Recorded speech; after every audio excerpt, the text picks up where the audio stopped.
தெய்வத்தான் ஆகாதெனினும் முயற்சி தன் மெய்வருத்த கூலி தரும். கடுமையான உழைப்புக்கு பின் ஒரு சின்ன வெற்றியை இன்னைக்கு நம்ம பார்த்திருக்கோம்.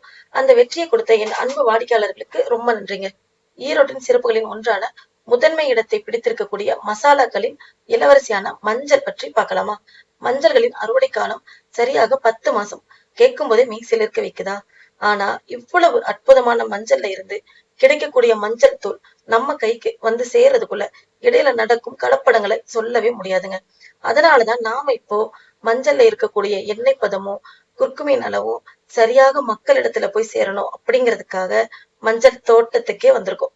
ஈரோடு, சேலம், தர்மபுரி இப்படி பல மஞ்சள் வியாபாரிகள் தாங்கள் விளைவித்த மஞ்சள்களை ஒழுங்குமுறை விற்பனை கூடம் அப்படிங்கிற இடத்துக்கு கொண்டு வராங்க. அங்க ஏலம் கூறி சில வியாபாரிகள் மொத்தமா வாங்குறாங்க. அவங்க கிட்டதான் நம்ம இப்போ மஞ்சள் வாங்குறதுக்கு வந்திருக்கோம். இந்த மஞ்சளை என்னெல்லாம் பண்றாங்கன்னு பார்க்கலாம்.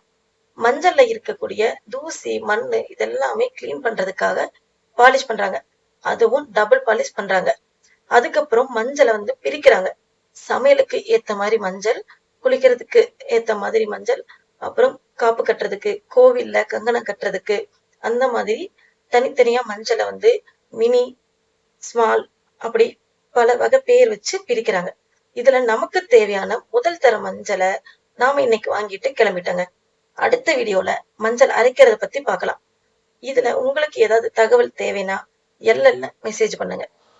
இந்த வீடியோ உங்களுக்கு பிடிச்சிருந்தா மறக்காம சப்ஸ்கிரைப் பண்ணுங்க. தேங்க்யூ.